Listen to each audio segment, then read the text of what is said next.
सुबह की ठंडी हवा, हरियाली और परिंदों की आवाज़ें, ये सब देखकर दिल को एक अजीब सा सुकून मिलता है। गांव की मिट्टी में एक खुशबू है, एक एहसास जिसे सिर्फ महसूस किया जा सकता है, बयान नहीं। आज बारिश की पहली बूंदें गिरी और मैं छत पर खड़ी हो गई।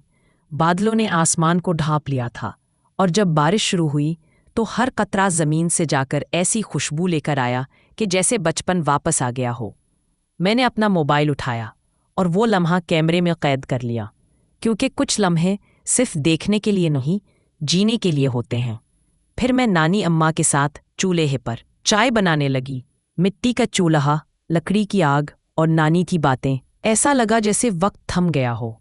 उनकी हर बात में एक कहानी छुपी थी, एक दुआ छुपी थी। चाय की खुशबू के साथ उनकी मोहब्बत भी दिल में बस गई। गांव की गलियों से गुजरते हुए हर दरवाजे से सलाम आता है, हर चेहरे पर एक मुस्कुराहट होती है। ये गलियां शायद छोटी हों, लेकिन उनमें बसने वाले दिल बहुत बड़े होते हैं। यहाँ रिश्ते खून से नहीं, एहसास से बनते हैं। शाम को मैं तालाब के किनारे बैठी। बारिश थम चुकी थी, पानी पर सुकून था और सूरज की रोशनी पानी में झलक रही थी।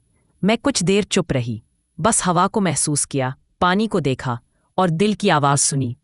कभी कभी जिंदगी बहुत सादा होती है, और शायद वही सादगी असल खूबसूरती है। ये मेरा आज का दिन था।